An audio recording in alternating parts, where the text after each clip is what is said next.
Are you ready to face the storm of the century? Hurricane Helene is heading straight for the heart of Florida's magic. A tropical storm watch has just been issued for parts of Florida, including the world-famous Disney World and Universal Orlando. This isn't just a sprinkle, folks. Hurricane Helene is expected to make landfall on Thursday evening, bringing with it powerful winds, torrential rain, and even the risk of tornadoes.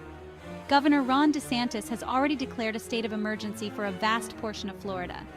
So, if you're planning a magical getaway or a spine-tingling night at Halloween Horror Nights, you'd better stay tuned for updates. The parks might limit outdoor attractions, adjust operating hours, or even close temporarily depending on how severe the storm gets. No official closures have been announced yet, but the situation is being closely watched.